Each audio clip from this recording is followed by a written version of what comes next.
Speaking of K-pop. Blinks. Alam niyo ba Walang na si maisip David na. Chipperfield ay isang bling? What?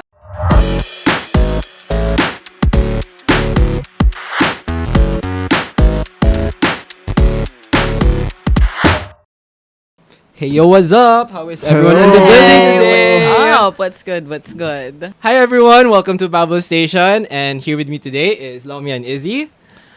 And how are you guys? It's been a while December. Yun lang yung masasabi ko. Same.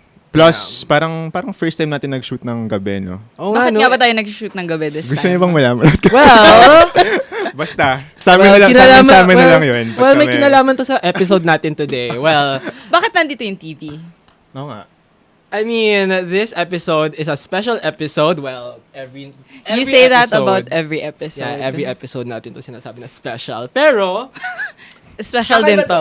kakaiba talaga tong episode Like na to. every episode. Oo. Kasi, we are going to break down what has happened throughout the year of 2023. So, Okay, so nag-prepare ako ng 3 things na parang that represents every month ng 2023. Ano to? Are we going to do like a crit of the Parang whole year? ganun. Parang ganun. So, another thing pala na special sa app na to is this is our 7th episode, di ba? And di ko alam if alam nyo to, pero Lucky number. mahilig kasi ako makinig ng podcast. Tapos, alam ko kasi, may tinatawag na 7 episode curse.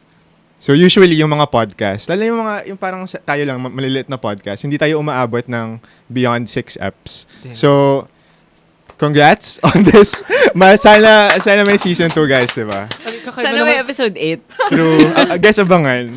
Pasabi na lang if meron. Bagay, kakaiba yung number 7. Like, hindi lang sa podcast, di ba? Pati din sa mga sa showbiz industry. Akala ko talaga ba? horoscope ka na naman. Hindi!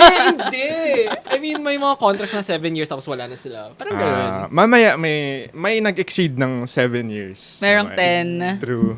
11. Okay, pero Interesting. syempre magsa-start muna tayo sa nangyari nung January 2023. Tagal na nun. I can't even remember. Yeah, for you guys, is this the first year na parang hindi na parang pandemic? Ish. I Yeah. mean, eto yung year for me na nire-reference pa rin yung pandemic.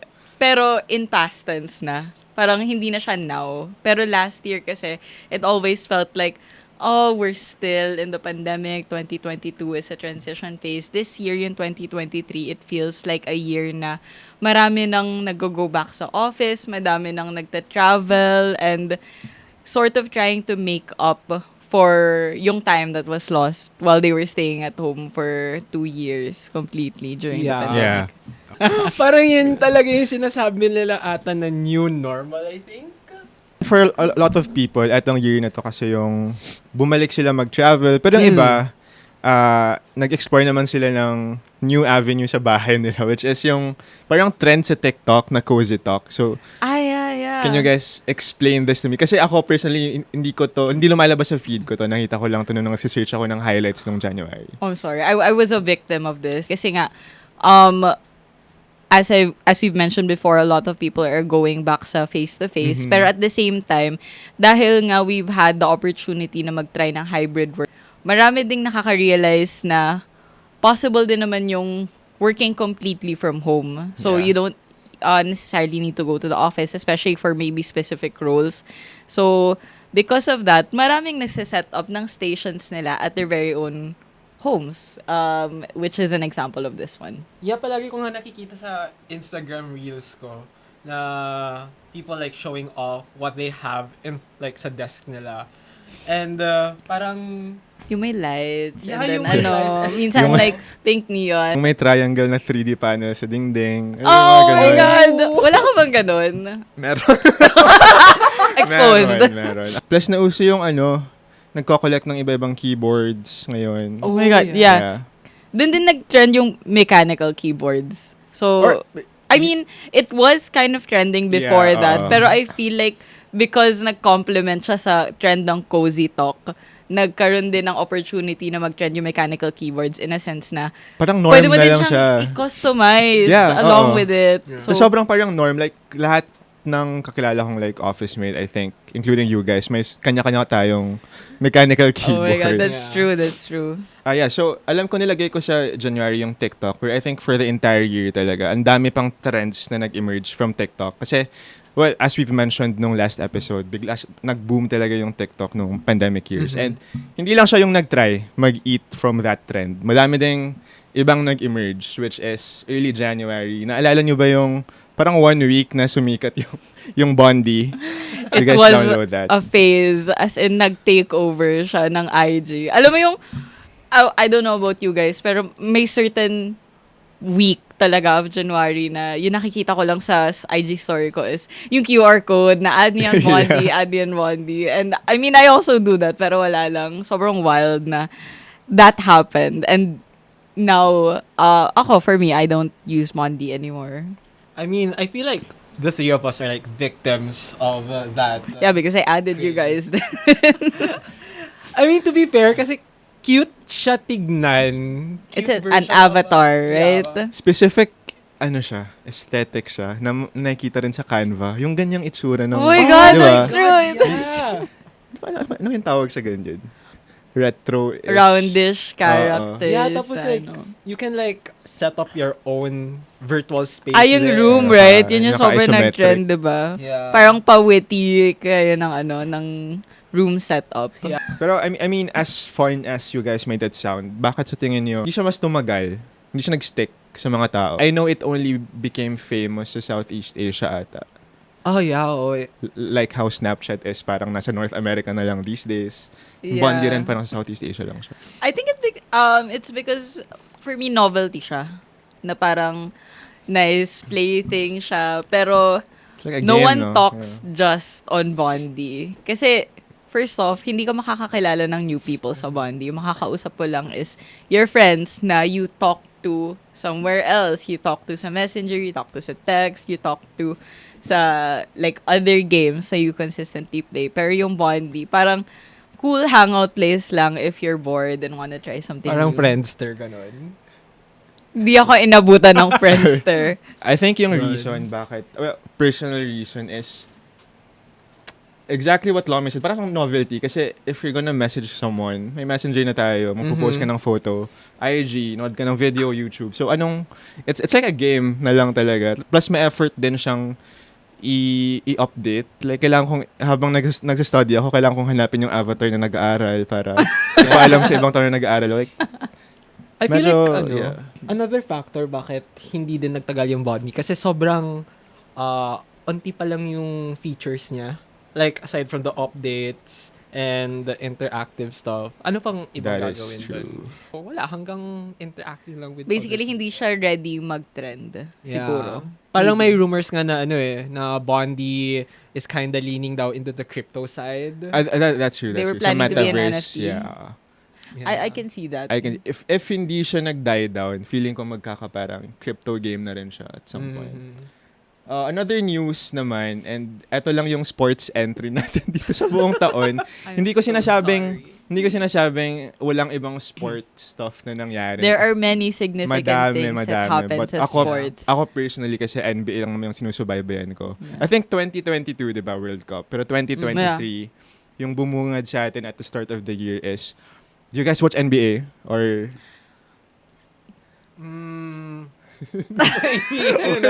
Nakikita ko Why would sa you social call me out media. like that? Nakikita mo sa social media. Yeah. Do you guys, gusto ko malaman lang sa perspective ng hindi NBA avid, or hindi NBA casual fan, sino ba yung GOAT. GOAT? Yeah, sino yung GOAT for you guys? Or at least yung narinig yung names. I mean, ang narinig kong names ay si LeBron, si Same. Kobe. LeBron okay. James, Kobe. Yeah. Michael Jordan. Okay, si LeBron kasi is parang yung regarded as the GOAT sa era natin. Before kasi it was Michael Jordan, di ba? Pero Sa era natin. era natin, yeah. Personally kasi I haven't watched Michael Jordan. So, I can't like compare yung gameplay ni LeBron except from film. Pero, yung na-experience ko talaga na parang this is the parang pinnacle ng talents. Pagdating sa NBA, is si LeBron. And he proved just that nung January when he surpassed Kareem.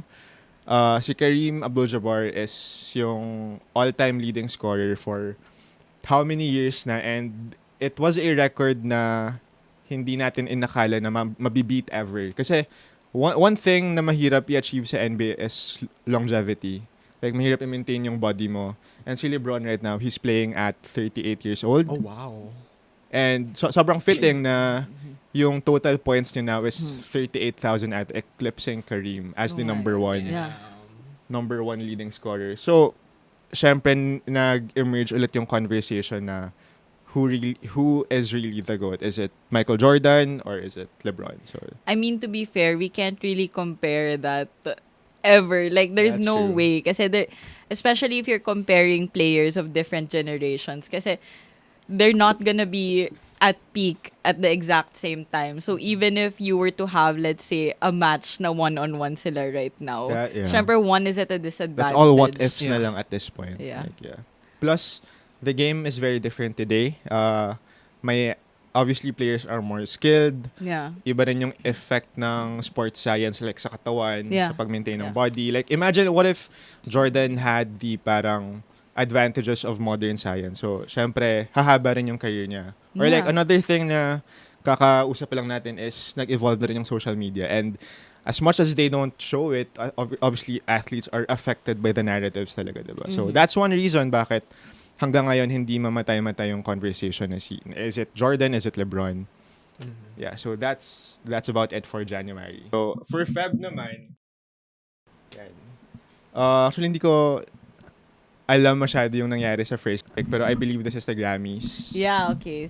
So, this year we had the 2023 Grammys. And, ayun, syempre, like every year, everyone's watching out for who the winners are. So, let me just give you a quick rundown. So, for Record of the Year, actually, we have some familiar names. Siyempre, si Beyonce, Kendrick Lamar, Adele, Lizzo. Lizzo actually won for Record of the Year, by the way. Tapos, surprisingly, I was surprised, ABBA also was a nominee for Record of the Year. Is this yung ABBA na as in... Yeah, as in the Mamma Mia, Mamma Mia. ABBA. I was surprised to see them. Kasi, I'm sorry, I know them mostly from Mamma Mia, Eurovision Same. stuff, diba? Eurovision. And besides that, we also have yung Album of the Year. For this one naman, si Harry Styles won with his album. I believe it's called Harry's House. But bakit si Beyonce yung thumbnail for this Thumbnail, event? well, actually, monumental moment kasi siya for Beyonce this year because she became the most awarded artist for sa buong Grammy history this year with her win. So, that's why I chose her as a cover photo. Oh, wow. Okay, so for this one naman, kanina the only sports entry, this one naman as I believe the only video game entry sa taon. So this is Hogwarts Legacy. Have you guys played this game? I've heard of it, but I Yeah. haven't Kasi mga played. Potterheads kayo, diba? Same. Grabe naman sa... Hindi, kasi ako kasi walang alam sa Harry Potter, pero sobrang sumikat nito na umabot to sa akin. Kasi even when I watch sa Twitch, yung streamers, may isang point na Hogwarts Legacy yung ini-stream nila lahat. Yeah, nakita ko din. Kasi nga, parang sobrang ganda nung quality nung game. As in, it was so well made. Tapos, syempre, yung hype then of the fandom, being able to immerse themselves as a character in a universe na syempre gusto nila. This is parang open world RPG, diba? Yeah, so that's another factor. I watched yung gameplay nito just to have some background lang kung ano. It looks like parang siyang Genshin pero mas malaki I think. And parang I regret to inform you, malaki din yung Genshin. Okay, fine. Hindi, I mean kasi, tas yung character mo dito, para kang fifth year student ata ng Hogwarts. Yeah, So, I think hindi ka sobrang... 5-year course din pala yung... Ayun, so, this game is actually yung pinaka-commercially successful sa 2023. Believe it or not, ganun pa rin ka taas yung hype sa... Also considering the price point. True. Kasi medyo... It had a head start. Sinerge ko nito kasi mating malaro. Pero, aside from this game, alam ko meron pang isang sumikat which is yung Spider-Man Yeah, 2 actually. na game. Diba? That So, came out later this year. That came out later this year. Pero people were expecting these two titles na sila yung hahakot ng video game awards, di ba? Pero surprise, like walang etong Hogwarts Legacy, hindi siya na-nominate sa any of the categories. That's super shocking then. Despite its commercial success, which makes you wonder, ano ba yung criteria nila? Is it, hindi ba nagka-factor in yung popularity? Is it mostly gameplay? Pero, kasi, I believe yung Spider-Man 2, na-nominate siya sa lahat ng categories, pero hindi rin siya nanalo ng kahit isa. Even Best Graphics of the Year. But basically, those two big titles, hindi sila nanalo sa Video Game Awards. It could also mean na stacked lang talaga yung roster ng... I think this year was stacked. Yeah, definitely. Pikmin, yung Super Mario Bros. Wonder, lahat yung nag-release this year, diba? Yeah, I think this is one of the few times na successful yung transition from an existing franchise, like film form or into a series game, form, right? to a game. So, sobrang bihira lang mangyari niyan. Usually, it's the other way around. Yeah, na-successful, diba? You have Arcane, Final Cyberpunk. Fantasy. I feel like it's because if nagsimula siya as a game, you know na interesting yung world. Tapos madali mo na lang i-draw yung storyline from the gameplay. Yeah, kasi yung source material mo is much more expansive pag game. Pero di ba before nagka-Hogwarts Legacy, meron mga games ng Harry Potter before which is really story-based.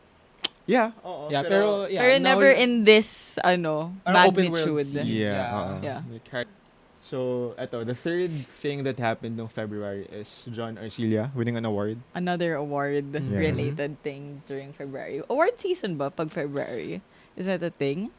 January, February, I guess. I guess so. Kasi hindi lahat ng year-end nung 2022 natatapos sa December. Yung iba nag-carry over sa next year. Yeah, that makes sense.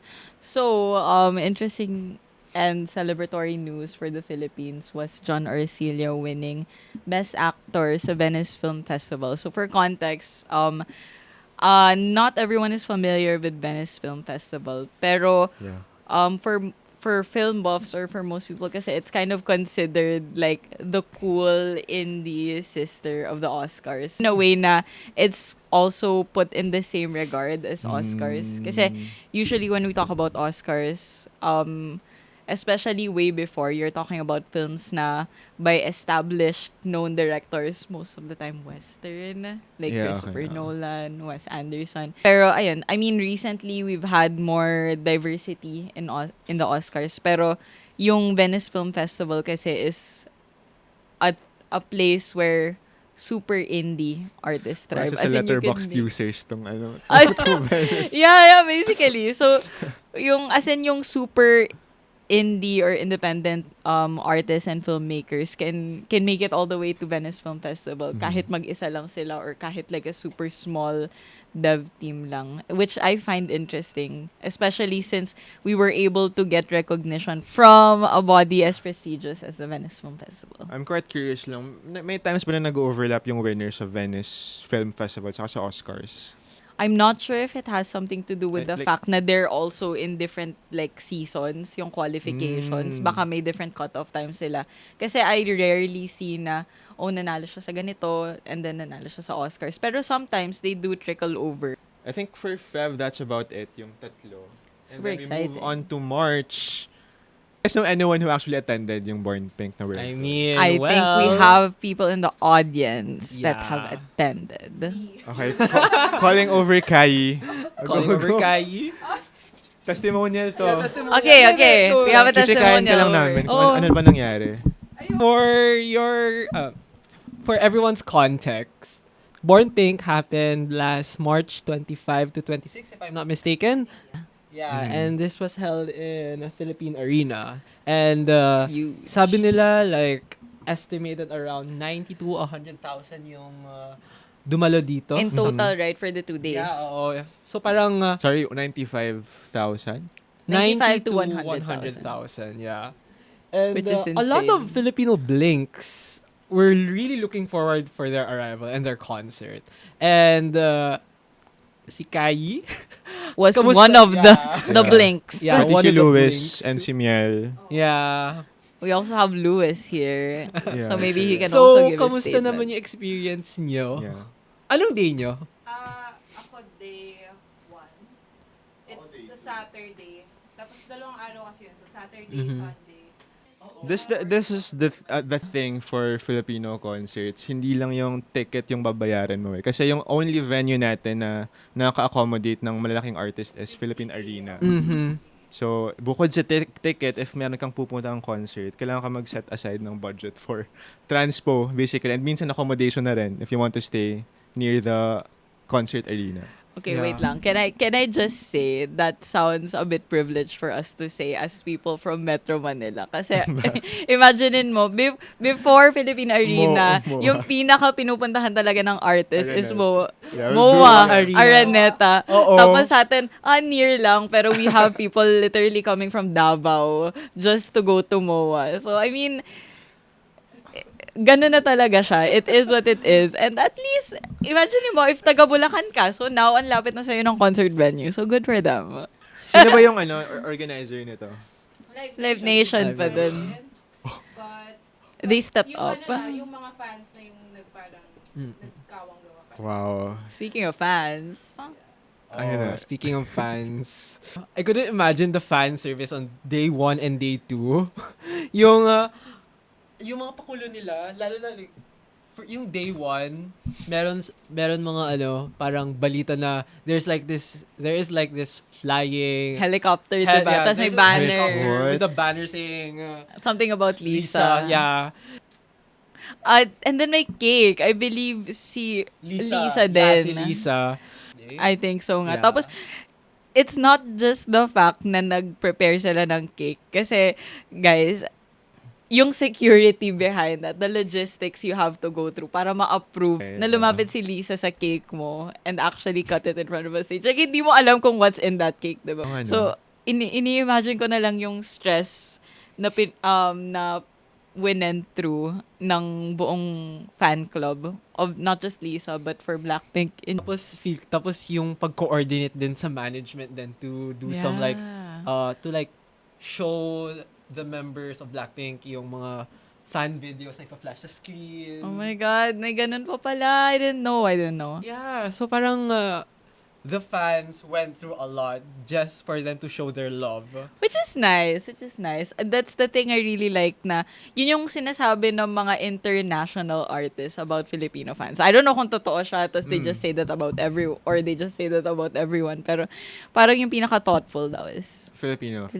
Ano Loudest kaya? din. The loudest din. And pinakamagaling kumanta.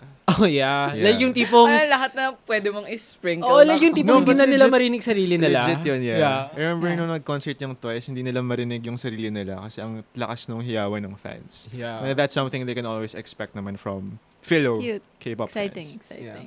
Speaking of K-pop Blinks. Alam niyo ba Walang na si maisip David na, Chipperfield ay isang bling? What?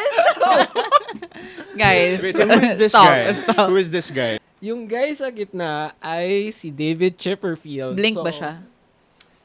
Fifth We don't member. know. We don't Not know. confirmed. Not confirmed. confirmed. Walang, hindi But- na-address. In the month of March, David Chipperfield won an award as the 2023 Pritzker Laureate Prize. And for sure you guys know. She's basically I mean, yung for highest- context, for everyone, the Uh-uh. Pritzker So- Award is basically the Nobel Peace Prize equivalent for architecture. Yeah, oo. According to the jury, they said that his commitment to architecture is very understated and is also transformative in terms of his projects, which is civic and community related projects. I'm not so familiar. Ano ba yung mga buildings na like, More on famous? civic and community buildings nga. So, Yeah. I guess that's why hindi natin siya mas napapansin compared to It's not like as- quote-unquote architects kasi nga Mm. it's not meant to be super pronounced or super loud yung presence niya. Okay.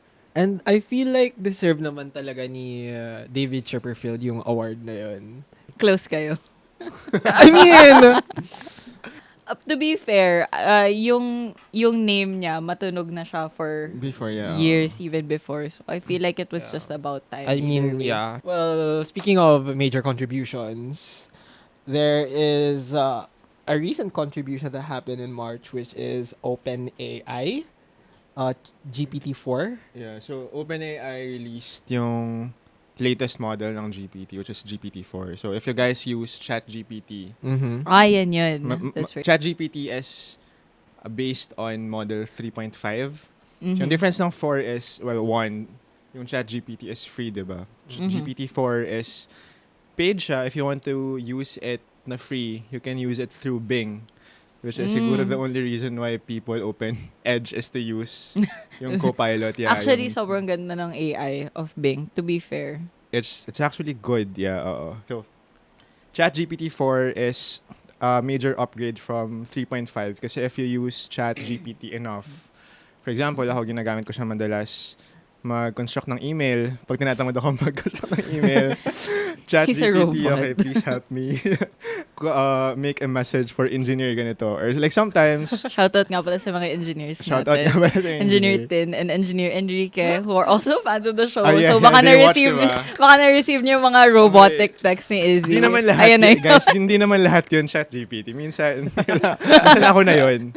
Pero aside from that, ginagamit ko din siya for like solving math equations. Tapos, dun mo mapapansin na yung 3.5, prone pa rin siya to misinterpretation ng prompt. Yeah, usually pag mahaba yung text, diba? Pag Parang mahaba, hindi niya group yung thoughts. Yeah, or pag sobrang daming variables na tinatapon. Like, kunwari, meron kang math problem na ang daming variables. Magbibigay pa rin siya ng sagot sa'yo at bibigyan kanya ng confident na solution. Pero it's just for the sake na mabigyan ka ng sagot. Yung sagot na yun is not always correct. So, hallucinations yung tawag kapag nagbibigay lang siya ng whatever answer para masatisfy ka as a user. So, ChatGPT-4, super less na yung hallucinations kasi this was trained 6 months longer ata than 3.5. So, I believe one of the major improvements then is before you can only prompt text, diba? This one can actually read an image na rin. So, it can, when you send it an image, kanyang basahin yun as an instruction. For example, kaya siya naging prominent lalo is because GPT-4 is being used side by side with yung image generation software. Yeah. It was not possible kasi sa 3.5. In fact, if you ask 3.5 what is Midjourney, hindi niya alam kung ano yung Midjourney kasi hindi na up to date yung database. Another is I think mas deep yung library niya. So it can actually help you code kasi finid na rin sa kanya yung... Yeah, parang may nakikita ko recently. Yung parang pinipicture nila yung question sa code. Yeah. Tapos magka-come up yung ChatGPT ng as in complete code. Yeah, I think I saw that Is on that TikTok. it? Yeah, there's also another thing is this specific version of GPT-4 topped several aptitude tests. Yung SAT, bar exam sa US, mga GRE. Tinop niya yun. Like, part siya lagi ng 90th percentile ng takers, yung GPT-4. And it's because sobrang expansive nung inad nila sa library. In fact, if we, di ba, like, for example, ALE reviewer, bigyan mo siya ng past 4 years ng question bank ng ALE, tas utusan mo siya to come up with a reviewer suited to those questions. Kaya niyang gumawa ng comprehensive na reviewer. Like, ganun ka-powerful yung GPT-4 to the point na a week after ng release nito, merong open letter to pause AI innovation. That was... To pause. Isn't that weird? Yeah, that was co-signed by the likes of Elon, Steve Wozniak. So, parang in one sense, para siyang humanitarian reaction. Okay, taka lang, like maraming taong mawawalan ng jobs dito. I-halt muna natin kasi hindi tayo sure kung ano yung direction ng AI. Yeah, you don't know what the effects would be. Hindi mo alam if yung direction ng GPT-4 is transparent, is it safe to use. There's also the side na It's Elon though. na it's Elon, diba? So, pwede mong Parang, are you isipin na sure na it's not profit-driven? parang business yung or decision? business-driven, Yeah. diba? Na gusto niyang i-pause muna yung innovation para maka-catch up yung sarili niyang companies. Wild. Like, maganda yung vision ng AI na to, pero meron laging naglo-loom over na business. Yung business, the businessman, the tech guys, the tech bros. It's insane. Yeah, so that's it for March. Mind blown. Nung April, Perfect speaking of Elon, nung April, I believe this is yung month na na-acquire niya yung Twitter. So, And before, he made headlines. yeah, before April, ang dami ng usap-usapan na very open si Elon sa social media na gusto niya bilhin yung Twitter kasi he's saying it's becoming too woke, nagiging super one-sided ng conversations, tapos yung censorship is only directed at parang one side. There are So- actually even rumors na he acquired it to delete it. To Diba? delete. Yeah. Ang daming Back nagsasabi, then, okay, oo. bye Twitter. Yeah. Nice knowing you guys. In a way, by Twitter pa rin siya kasi iniba na niya yung branding ng Twitter, di ba? Yung infamous na X. Uh, I think yung pag-change ng name happened way later na. I believe it was June pa. Pero April niya na-acquire yung Twitter and he has made some significant changes sa platform since acquiring it. So, wait lang. Pull up ko lang yung mga ginawa niya since. I want to know how you guys feel about it. Are you guys, by the way, users of Twitter? I was a user of Twitter Before, though. yeah. Some things he changed since buying Twitter. He eliminated 3,700 jobs. So this Ooh. was mostly to cut yung content moderation team. If you guys are not familiar with anong ginagawa ng content moderation, si Nadine Lustre sa na-delete.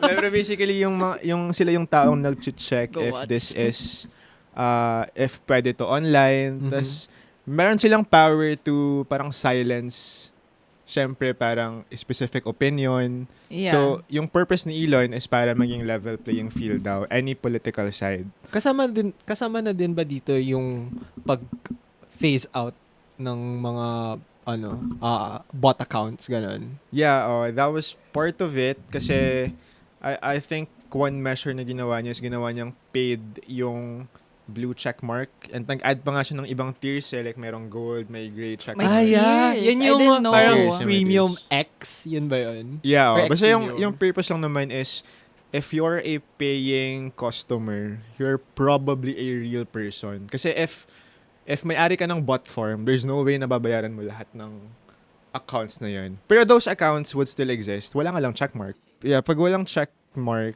at least yung ina-assume ni Elon na mangyayari is bababa yung value nung tweet na yun. If wala. Doesn't that kind of defeat the original purpose of It's Twitter? free speech, yeah. It does, which is why hindi ko magets yung pag-take over ni Elon kung anong klaseng move to. Is it like personal motivation? Kasi from a full PR standpoint, ang dami nang may hate sa kanya because of being a parang pro-crypto bro when it benefits him. Tapos yung pag-offer kunwari ng mga fake means of transpo na hindi naman nare-realize. Tapos parang before, sobrang mahal natin siya as our real life RDJ, diba? Parang Iron Man siya. Pero ang dami niyang SpaceX era, right? Yeah, SpaceX era. Ang daming nangyari after that. Especially this one is parang pinakamataas na reason why people hate him is yung Twitter. Anyway, we don't know where that's gonna go this year though. Okay, maybe to lighten up the mood, I think we can change the topic now from like moving out of that On the sphere. brighter Let's go side back of to internet. the cutesy bright side of TikTok, which is nung April we had yung Wes Anderson kind of like TikTok trend.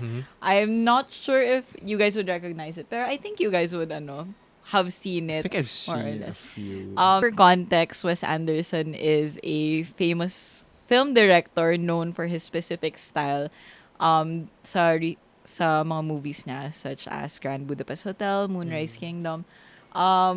You can recognize his style, one, from the color palette. He uses super saturated na pastel colors na parang pink, bright, medyo warm na colors. And another thing is, palaging may symmetry. As in, syempre meron naman tayong rule of thirds when we normally, make pictures, yeah. right? Sa kanya, he takes it to an extreme. As in, palaging super straight, centered yung pag-film niya ng mga different scenes. Which is why I think it's easy to distinguish when something is quote-unquote Wes Anderson. So a lot of people tried it. And alam mo yung ginagawa nilang caption is, "You better not act like you're in a Wes Anderson film during lunch," or something. Kasi nga, as in, pag may nakita lang sila na pastel, isa-center na nila yung camera. Oh, yeah. Tapos they do like the certain music. I think you guys have heard of it. Yeah, I feel like to the extent na nagiging marketing strategy na lang siya for some stores. Oo, parang sinasabayan nila yung trends. And Yeah. most stores do that nowadays. Sinasabayan nila yung I really found it interesting kasi a lot of people na like chill lang, hindi naman sila filmmakers on a regular day. That's not what they do. Pero a lot of them parang tried out content creation just because they wanted to participate in a trend. I thought that was nice. From small creators, we're going on to one of the most prominent names sa late night shows, which is James Corden. Kasi during April, he actually officially ended the Late Late Show with James Corden. Which is good news, di ba? Joke. Wait, I mean, it Depends. depends. I mean, even if you are not a fan of James Corden, you have to agree na he was one of the prominent names. True. Some of sa the freshest ideas, no, pagdating sa... Carpool. And then, the carpool Carpool karaoke, karaoke. yung stoplight, Mhm. tas many others. So, hindi lang because of the fact na si James Corden left TV. I'm sure divided naman yung opinion of people with that. Pero it's just the fact na he was one of the last na big names. And it's also sad to hear na the main reason kung bakit kasi hindi na i-continue yung The Late Late Show, or at least ito yung kindim na reason, was it was not making enough profit anymore. Kasi nga, TV yung main nilang way of airing. Pero, where do you watch James Corden na films nowadays? Right. Or snippets? You only YouTube. see it sa Na lang yan. clips sa TikTok or YouTube and on their YouTube channel. Pero I'm sure it was designed as a TV show. So yung profit margins nila was probably a lot slimmer than they were expecting. So I think it's sad din kasi it kind of predicts na the true end of TV is super near. Parang feel ko hindi naman. Do you have cable? When was the last time you watched When TV? was the last time you watched TV? Tagal na bago ako mag-college. Exactly. Do you have a TV? Sa bahay namin. Yeah, we do have a TV. No, do you have a TV where you live right now? Oh, no, I don't. Exactly. Yeah, exactly. Pero, if you look at it in the local sense, a lot of people who couldn't afford stuff like Netflix, Disney Plus, they still watch TV shows na pinapakita sa TV. Like, for example, I'm not sure if Gandang Gabi Vice is still up. Pero, It's not. No, it's not. It's not. talaga ba? It's not. Proving, Wala nang ABS. proving further the point. Sorry! Thank you for further proving our point. Wait! I mean, may TV5 at GMA pa naman, di ba? And, Yeah. Yeah. Pero, ini-stream na rin sila online. For good reason. Kasi, Because they really need to adapt kasi nga they can see yung biggest example is take yung mga news patrollers right now. Nagkakaroon sila ng backup plan FB Live na. na may sarili na silang YouTube channel. Yeah, that's true. Like Julia Barreto, Oh, even though okay, TV okay. personality siya, nagkakaroon siya ng Karen other Davila. means. Karen Davila is a big example. I believe there are a few. Lahat ng celebrities meron ng Yeah, basically a kanya-kanyang lot of celebrities na normally would rely. Luis Manzano is a big Yeah, example na super main guy siya for TV game shows, but now since TV is kind of up in the air right now, I think he's just trying to stay safe. Alam mo bang may Family Feud tayo, Jean? Na franchise sa Pilipinas. Hindi mo alam. Ito ba yung kay Ding Dong Dantes? Okay, at least alam mo yun. Oh, thank God. Magulat ako pag di mo alam. Tas, ikaw yung nagpupush ng point na buhay pa yung TV. Okay. Hindi ko alam kailan to nangyari, pero may isang major TV news pa na nangyari this year. Kung pwede nga lang tanggalin ko, may iba dito na like mas importante pa itong sasabihin ko right now. Grabe naman yung hype. Hindi, yung Oh, Wait, Diba? right. This year yun. Wait, Oh, what? right. This Oo year nga. yun. This year yun. So, Yun. ang nangyari, need ko ng help mo, Kai, Okay. para sa, ano. So, kasi, di ba, which is yung parang nag-handle. Yeah. I don't know, may mga gusto ko silang tanggalin ng mga employee.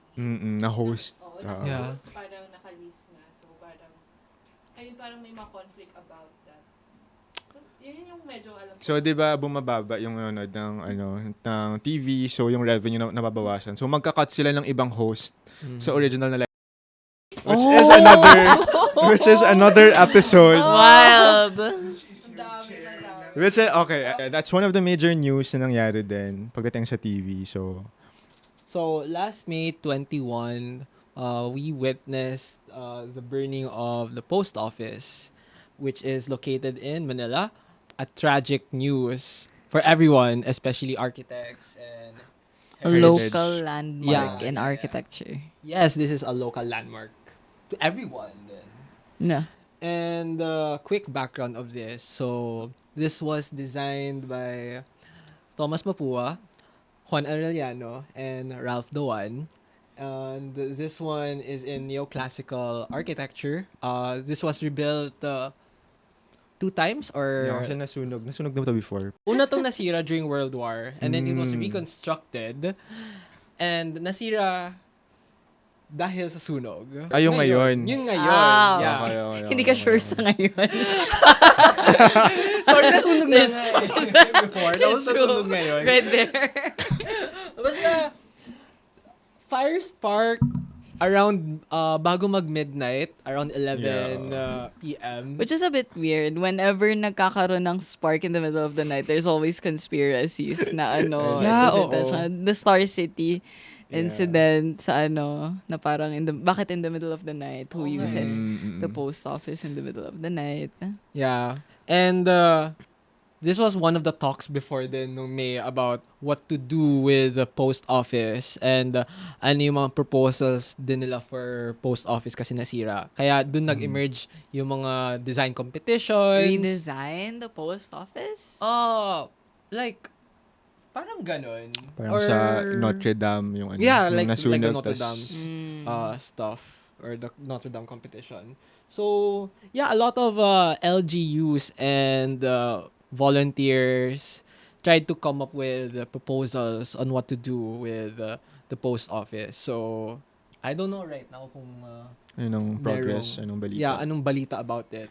I mean, ako personally, I hope they keep it like the same exterior-wise. Pero Yeah. I think it's just about time then na they kind of apply some adaptive reuse sa post office. Kasi right now, I believe only a small percentage of the Yung building is magagamit. actually used for Yeah. office Pero operations. post office operations pa rin. I think there's still some post office operations. May Pero nagpo-post syempre, office. not to the scale of before na everything relied on the post office. Maybe like, I think 10% of the office, like of the building is used for post office operations, while the rest, I'm not sure. We never know. There's just a sad news for us architects or all other people who are really familiar with this structure because it's like an architectural gem to us. One of the I few think they'll remaining save sa it. Manila. Mhm. I think they'll save it naman. I mean, For we do sure. have a lot naman sa Manila, to be fair. Tapos, Or this well known though. This is a well known. Yeah, but we've managed to save Met. Like, madami ng parang Yeah, nagagawa yung heritage Yeah. Yeah. conservation yung groups. Yeah. Natural History Museum was also Yeah, kind of reinvented in a way, even though we were able to still keep yung original niyang design. Yeah. Kind of. Which, for me, on a lighter note, I'm glad na people started to take interest when there was an opportunity to maybe reinvent and redesign. Not necessarily saying na we should change something about how the post office looks right now. Hope they don't. I hope they don't. Pero it was interesting to see people interested in kind of giving their own take on something. Just like another one of our headlines for May, which was another retelling of a famous Another remake. another famous classic tale of the Little Mermaid. So, I believe we have a fan here na 3 times pinanood ang Little Mermaid. So, I'll give the stage to you. Sorry, this will be very biased and subjective because I loved Out of 10, out of 10. 100. Sorry. Ganun kaganda sa akin talaga ang movie na Little Mermaid. Kahit it had a lot of backlash way before and Not just way before. Yeah. And during then. And after. I mean, well, to I be won't mention a fair, group. sa mga hindi pa nakakalood ng Little Mermaid, ang masasabi ko lang sa movie na to, the production was good. And the remake of the songs were also good then. They didn't Fair. butcher it. Fair. And people would be surprised, I guess, about the CGI animations. Like Si Flounder. the Flounder, Si Sebastian. I don't think that was supposed to be a compliment. Pero Oo nga. I mean, some people were not disappointed about it though. Yeah. we're not disappointed. Wait, pero legit question kasi nung mga taong hindi masyadong fans nito is bakit kailangan mag-remake?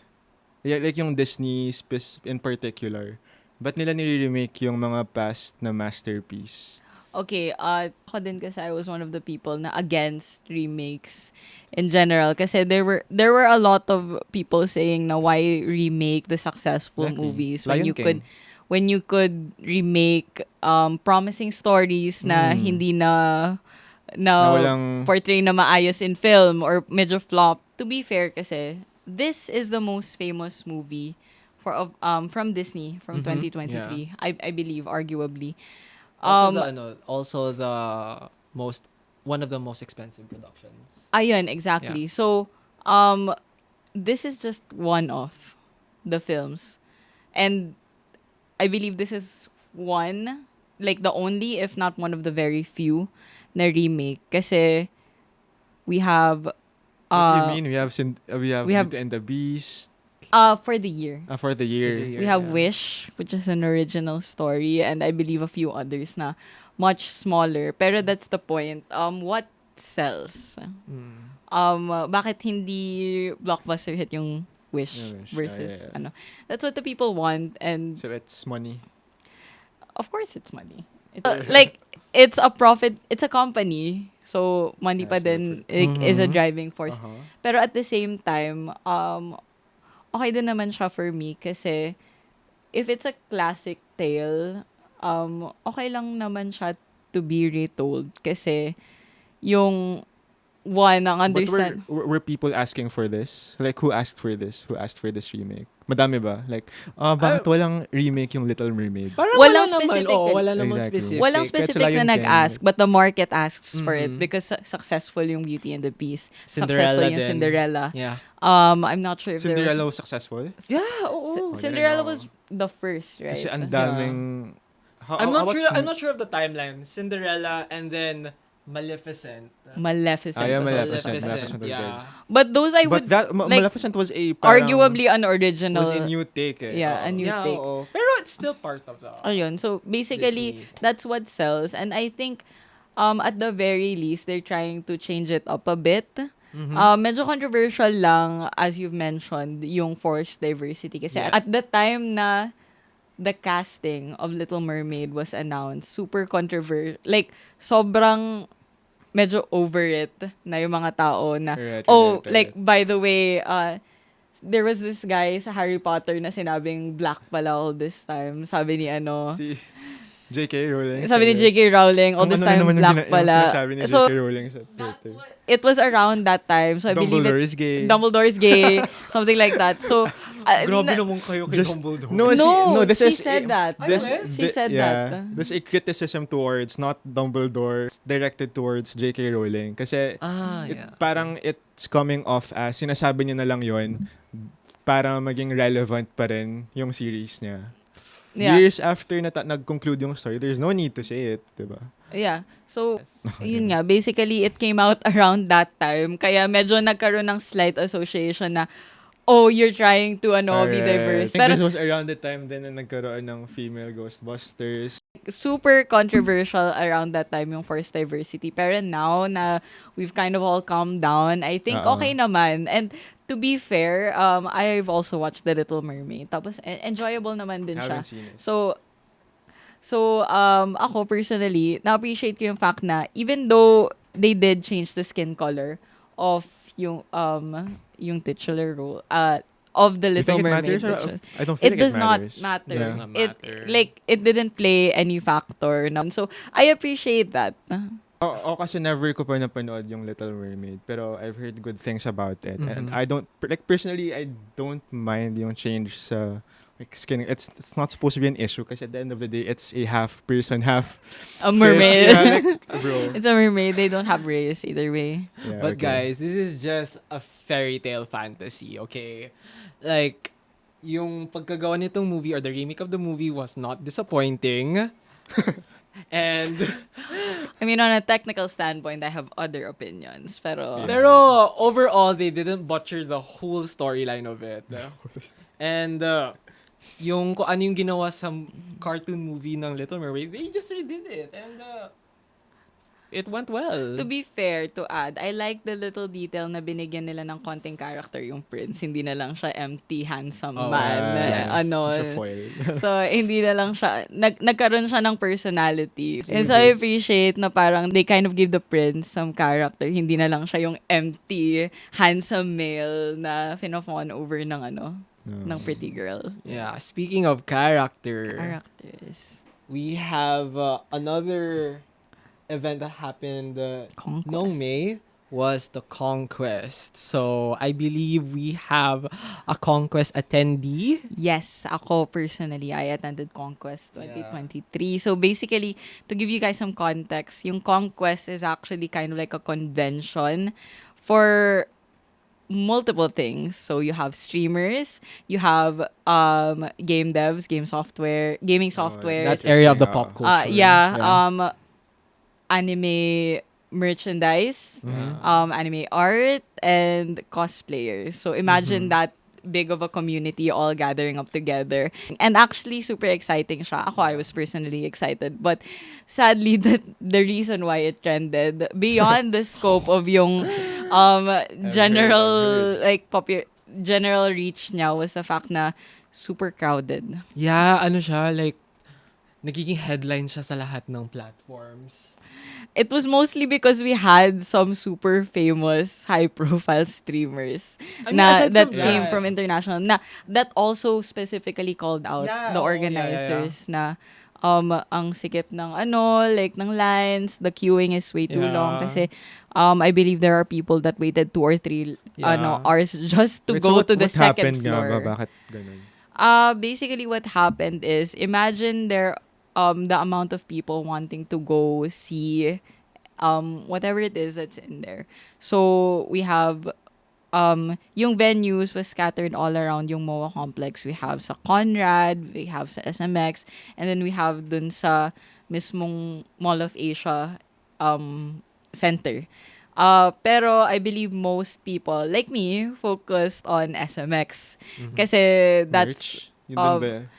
Well, una, yung assumption ng mga tao is when you say convention, it's SMX, at the SMX Convention Center. So, ako, late ko na nalaman na there were 3 different. 3 different venues. So, most people went there, which I think the organizers did not expect. Na maybe they believe na they can accommodate this number of people kasi they'll probably be dispersed semi-equally into the 3 different venues, which did not happen. And then another thing was, most of the attractions na magkakapareho were grouped into one place. So for example, like the merch, one of the fun things to do at conventions, for me, I personally look forward to is buying yung mga merch when like related to anime, related to certain fandoms. Kasi I like buying souvenirs or trinkets that remind me of attending the convention itself. So it was all in one area sa SMX. And because it was all in one area, imagine maybe 100 different booths. So medyo matagal going through that, right? So a lot of people wanted to go there, pero not enough people were leaving at the right pace. Yung merch was nasa second floor. Nasa second floor Kaya siya. pala. Yung first floor, there were like game devs booths there. So medyo quick lang siya and di naman lahat kasi gamers, where a lot of people wanted merch. So umaakit sila, pero it came to a point na ang tagal bumaba ng mga tao. Yung nasa... So, ang daming gustong umakyat, not enough people were going down. So, nagkaroon ng line na 2 or 3 hours just to get to the second floor, which was the infamous picture na parang sobrang Ikaw crowded. ba yung bago ka pumasok sa mismong SMX? Yeah, that was another thing. So, I've Oh, mentioned damn. before na they were not anticipating the fact na hindi madidisperse in the How can the they not venues. anticipate? I'm not sure, pero that's what happened. And, ayun, it was a bit sad considering ang dami nating exciting streamers na Yeah. pumunta specifically for that event. So, I'm not sure if babalik sila Exactly. anytime soon. And also, semi-props naman to the organizers of Conquest. During the last days, they did kind of try to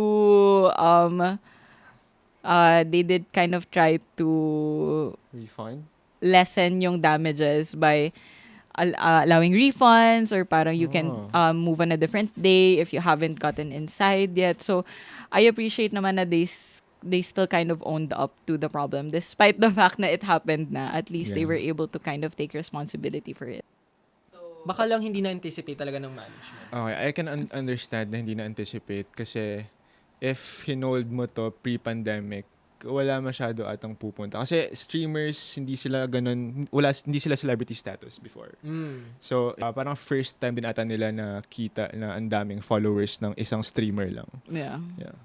So, yun. I mean, to be fair, this is, I think, the only one or one of the very few na nag-headline because of a mishap. And I believe there are other more successful conventions. So, and like looking at it on the bright side, marami namang successful ones. Speaking of streamer, kumusta naman yung pagiging podcaster?